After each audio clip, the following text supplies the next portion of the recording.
The U.S. Supreme Court case Owasso v. Falvo involves both teacher and student rights and has made a major impact on grading in public schools. The background of the case is relatively simple. One parent named Krista Falvo was concerned about the grading practices at her student's school in Tulsa, Oklahoma.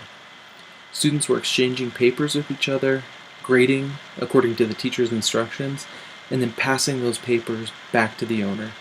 Students were then asked to either say their score out loud or to privately share the score with the teacher. This peer grading that took place concerned Falvo, and she asked the school to discontinue the practice. When the school district refused, Falvo filed a class action lawsuit against them. She was contesting both the peer grading as well as calling out the scores in her lawsuit. She claimed that these practices were in violation of FERPA, which is the Family Educational Rights and Privacy Act, and the specific FERPA condition that Falvo referred to was concerning the release of sensitive information about students without parental consent. She argued that the school district was releasing the children's grades to at least one other student, the student grader, and sometimes to the entire class. And she claimed that it was more than just embarrassing to her children, that it was actually a violation of their FERPA rights. The court initially ruled in favor of the school district, basically saying that because students don't work for the school, any grade that they write down on the paper is not an official educational record. It's not until the teacher actually records it in the gradebook that it becomes official. When Falvo filed an appeal, however, it was overturned. The decision was reversed, and they claimed that she could sue to enforce FERPA's terms on the grounds that the act of grading in and of itself is an impermissible release of information to the student grader.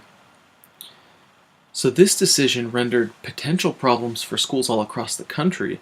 If peer grading is a violation of FERPA, then any individual parent could sue their child's school for releasing information.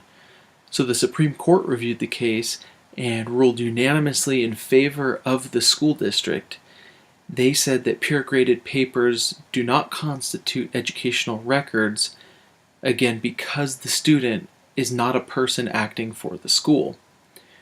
So the judgment rendered the practice of peer grading appropriate, at least in terms of FERPA.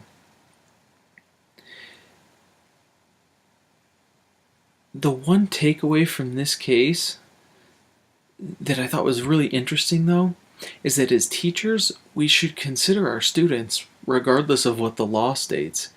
Even though it's okay now to practice peer grading, if a student or their parents is uncomfortable with it, it's not that much of an accommodation to grade their paper separately and privately to appease the student and their parents. After all, we're trying to create a safe and comfortable environment for all the students in our classroom. And so we should take that into consideration when approaching the topic of peer grading, in the classroom. Also, we probably don't want to end up in the Supreme Court over our grading practices, and I don't think the school district wants that either. Anyway, thanks for listening.